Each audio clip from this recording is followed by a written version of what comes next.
हाँ मम्मी, वो तो बस मुझे नींद नहीं आ रही थी।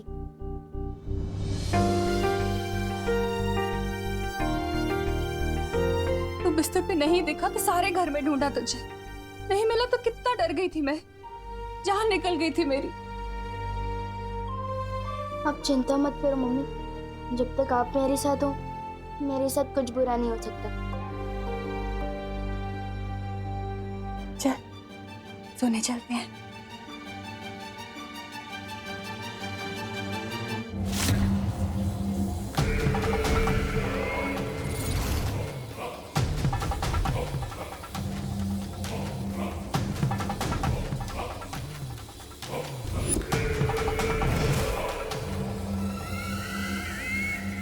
बस थोड़ी देर में भैरानी इस कभी ना होने वाले बालवीर को इस काल जल में डुबाएगी और काल जल को छूते ही वो बन जाएगा तिम्नासा का गुलाम कालवीर।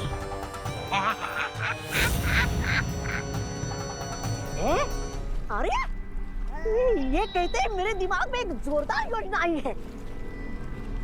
कैसी योजना? कि अगर तिम्नासा के बजाय मैं फटाक से जाके विमान को काल जल में डुबा दूंगा तो मैं बन जाऊंगा इसका आका। तो भाई राजा, वैसे ये योजना आपके दिमाग में आनी चाहिए थी, लेकिन आएगी भी कैसे? उसके लिए दिमाग भी होना चाहिए ना।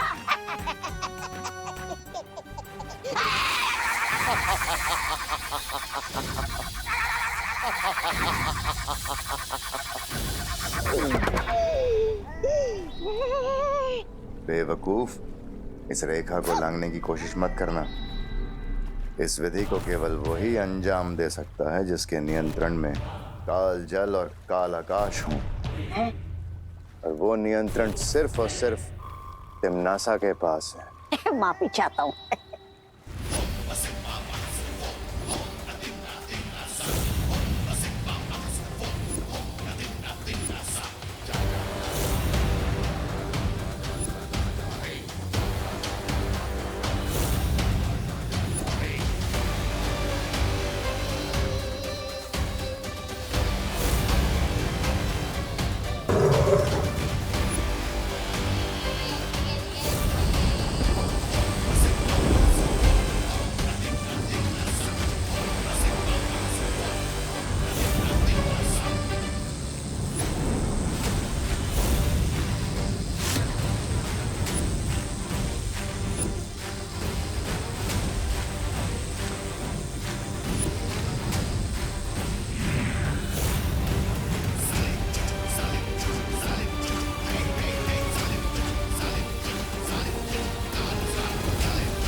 भैराजा, ओ अरे रे रे, माफी चाहता हूँ। काल लोग के कभी ना होने वाले भैराजा, आपका दिमाग है ना थोड़ा सुस्त है। ऐसा मैं नहीं, काल लोग वाले बोलेंगे। ये देखकर कि आपने आकाश और धरती का रास्ता तो बंद कर दिया, लेकिन वो बालवीर काल जल से निकल आया और बोला था पाप। बेवकूफ, इस काल जल को अगर कोई छू भी लेगा तो पता है क्या होगा? क्या होगा?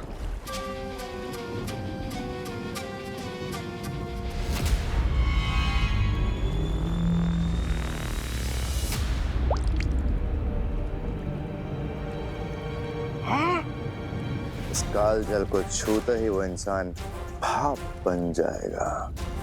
हाँ? फिर तो ये उत्तराधिकारी थोड़ी देर में कालजल नहीं, भाप का बादल बनकर ऊपर मंडराएगा। बेवकूफ, इस काल जल पे केवल तिम्नासा का नियंत्रण है। जिसे भी वो इस जल में अपनी मर्जी से डालेगी उसे कुछ नहीं हो सकता। ओह अच्छा, समझ गया। भैरानी जिसे काल जल में डालेगी उसका होगा और जो खुद से काल जल में जाएगा उसका हो जाएगा स्वाहा। वाह!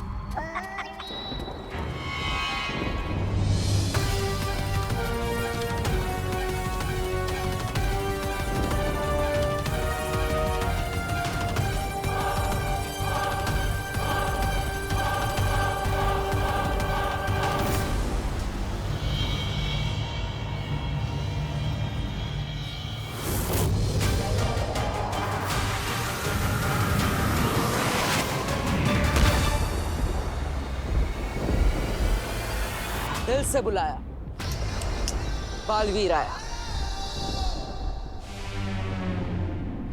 काल लोग तो पहुंच गया, अब तुरंत ही विमान को लेकर यहां से निकलना होगा।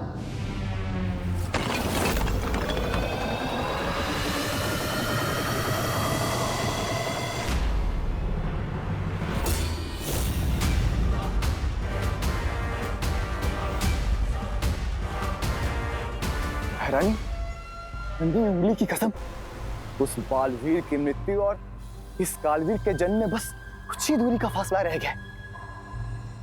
अब किस बात का वो कर रही हैं आप? इंतजार।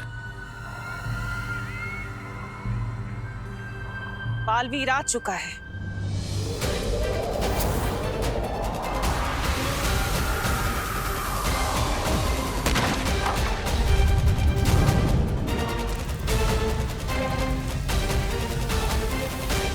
बालवीर?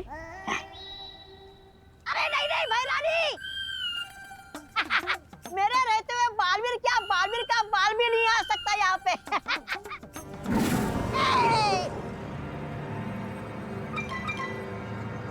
तिमनासा, चिंता मत करो, मैंने काल लोक के कोने कोने को मंत्रों से बांध दिया है। अगर बालवीर ने यहां कदम भी रखने की गलती करी तो बहुत पछताएगा, और अगर उसने उड़ के भागने की कोशिश की तो ये काल आकाश उसे भस्म कर देगा।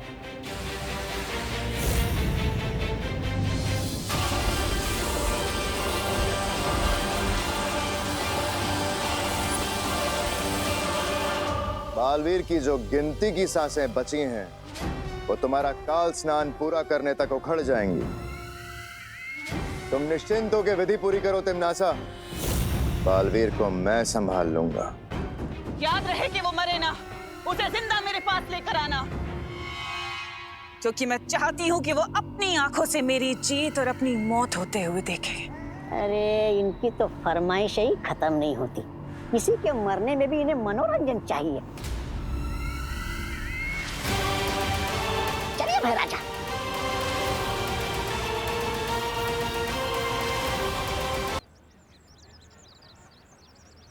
अरे छेड़ा, हाथ कैसा है?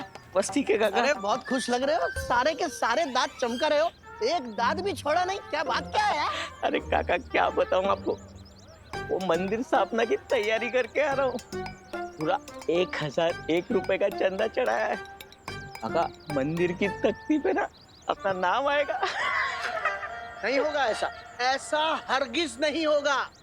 मंदिर ईश्वर की भक्ति और उनके आशीर्वाद से बनता है, चंदों से नहीं। मैं अभी जाके कमेटी में बात करता हूँ और सबकी तख्ती में से नाम निकलवाता हूँ। नहीं काका, सुनो तो सुनो। छेड़ा, बरसों बाद भारत नगर में मंदिर बना है, मंदिर में लोगों का नहीं सिर्फ भगवान का नाम होगा। बस। काका बात सामरो।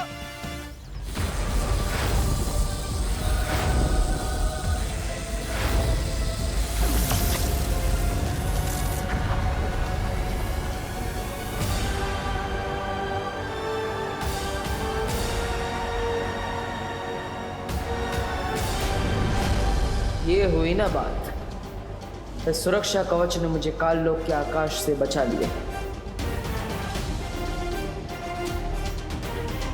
कालों की हवाओं में चारों तरफ बुरी शक्तियों का जाल बिछा होगा। अच्छी नियत से किया गया जादू बुरी नियत पर हमेशा हावी होता है माँ। मैं अपने चारों तरफ एक ऐसा सुरक्षा कवच बनाऊंगा जिसमें ना ही काल लोक की हवा होगी और ना ही काल लोक का आकाश। इस सुरक्षा कवच के लिए हर परी को अपनी शक्तियां बालवीर को देनी होंगी।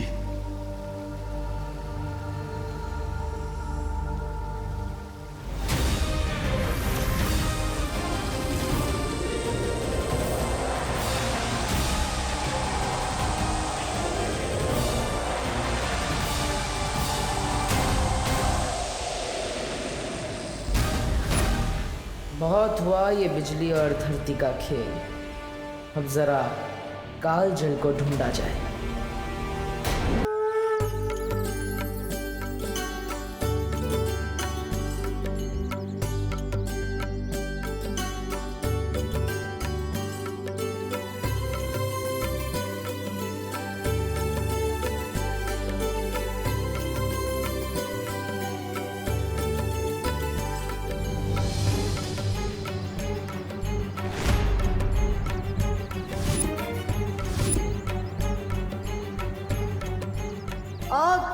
आग को देखते ही मेरा दिल धबड़ धबड़ करने लगता है। एक बार हाथ जला चुका हूँ, वापस नहीं जलवा सकता।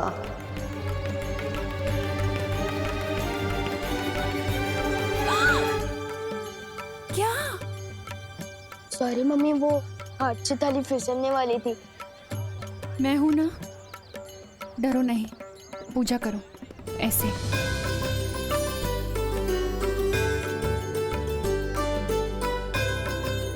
हे भगवान, ये कैसा अनर्थ होने वाला था। विवान के हाथ से आरती की थाली गिर रही थी। ये अच्छा संकेत नहीं हो सकता।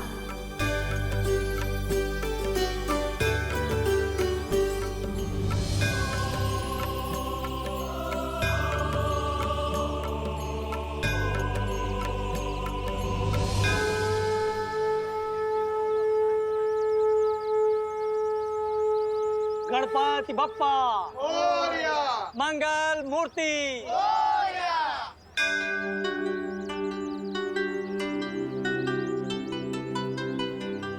क्या बात है बेटी, तुम बहुत परेशान लग रही हो।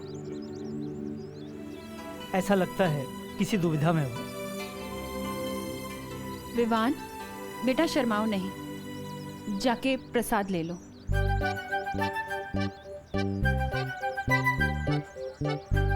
हाँ, मोती चूर के लड्डू। लड्डू देखते ही मेरा दिल खुशी के मारे धबड़ धबड़ करने लगता है। समझे कि नहीं समझे? पंडित जी, वैसे तो विवान हमेशा मेरी आंखों के सामने रहता है, लेकिन पता नहीं क्यों कुछ ठीक नहीं लग रहा। मन बहुत बेचैन है।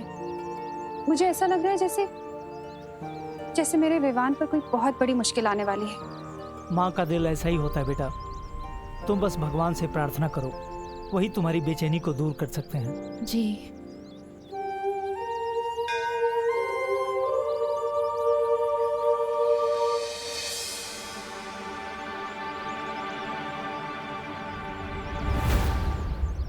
भगवान, मैं 5 दिनों तक नहीं, मैं 15 दिनों तक लड्डू खाने ही छोड़ दूंगा, पर आप बस विवान को सही सलामत अपनी माँ के पास लौटा दीजिए और बालवीर को जीत दिला दीजिए।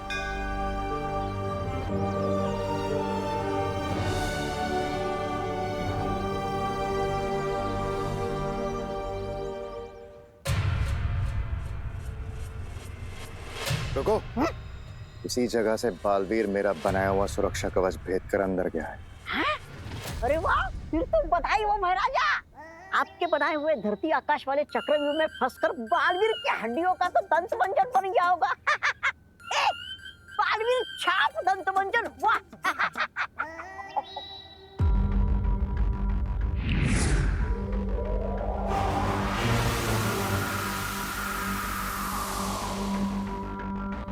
चलो। अरे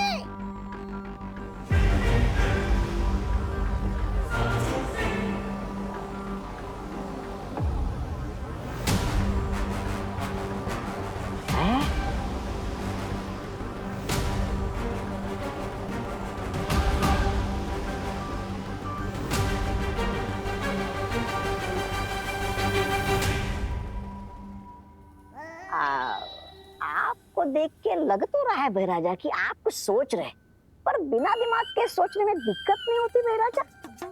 ऐसा मैं नहीं, कालोक वाले बोल रहे बाहर। चुप बेवकूफ। मुझे यहाँ से गलत संकेत मिल रहे हैं। बालवीर अभी भी सही सलामत है और यहीं आसपास है। क्या? आपके बनाए हुए चक्रव्यूह में चूहा पकड़ में नहीं आ सकता, बालवीर क्या खाक आएगा?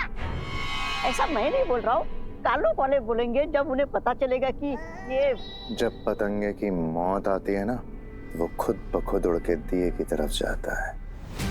बालवीर भी यही कर रहा है। वो जरूर कालजल के पास गया होगा। चलो। अरे भैरानी विजय हो। अन्नी उंगली की कसम, हैरानी की जय जयकार केवल काललोक में नहीं, पूरे ब्रह्मांड में गूंजेगी। पूरे ब्रह्मांड में भैरानी की जय, भैरानी की जय।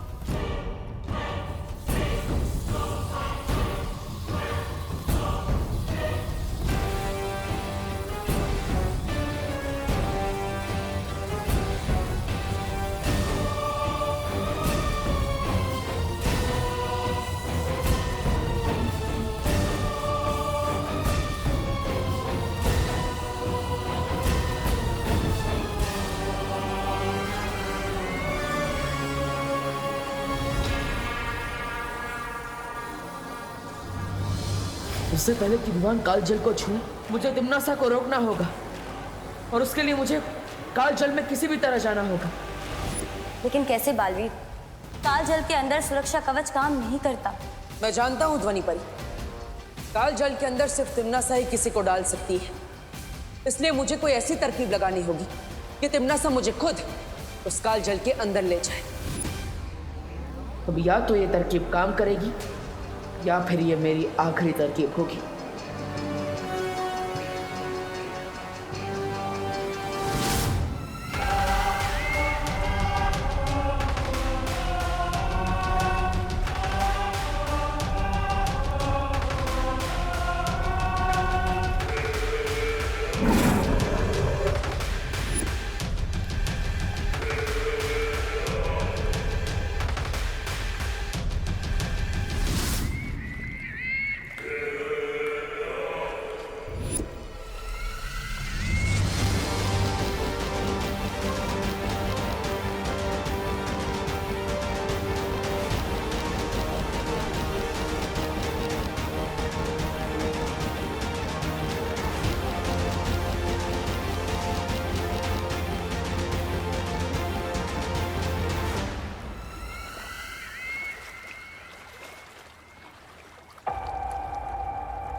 अब समय है इस तरकीब के अंतिम पड़ाव को पार करने का।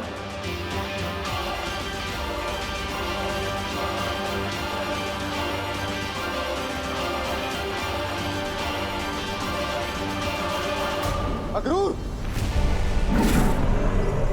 बालवीर यहीं आसपास है, होशियार रहो। बस कुछ क्षण और, उसके बाद इसे बालवीर तो क्या भगवान भी नहीं बचा पाएगा।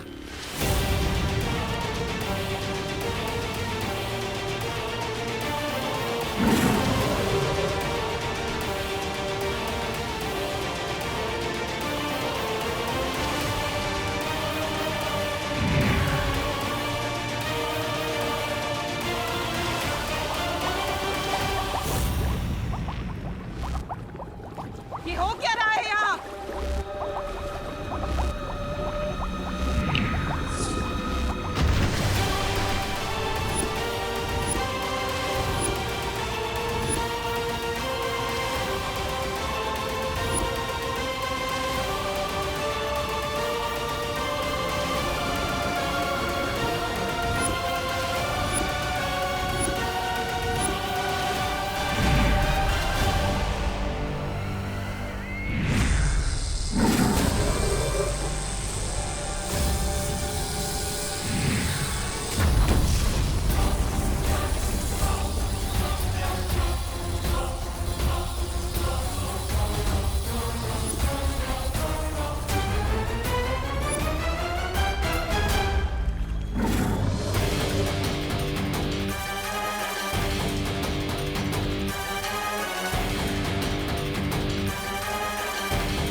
लौटा कहीं कुछ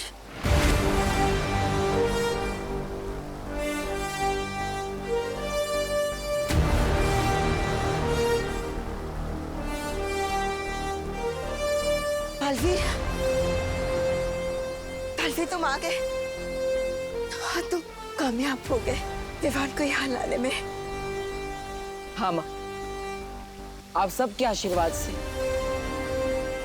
दोनों माओं के बच्चों को बचा लिया मैंने।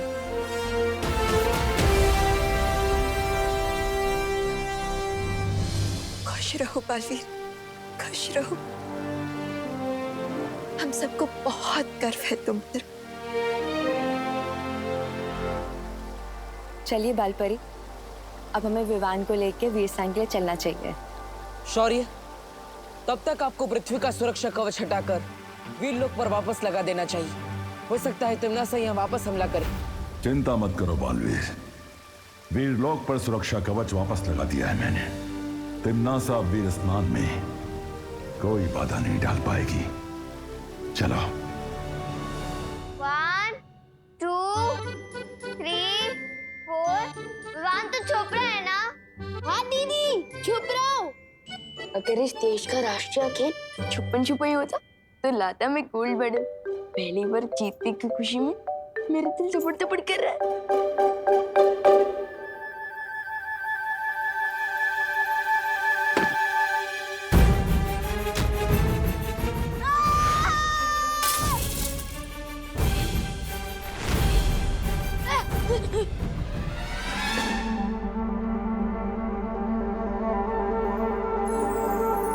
हिम्मत बहुत है मेरे अंदर, पर याददाश्त थोड़ी कमजोर है।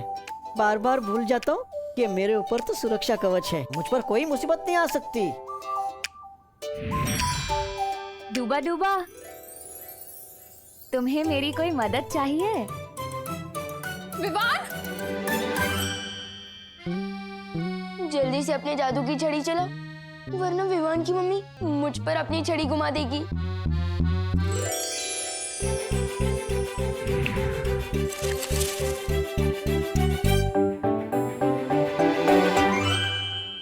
क्या हुआ बेटी? विवान!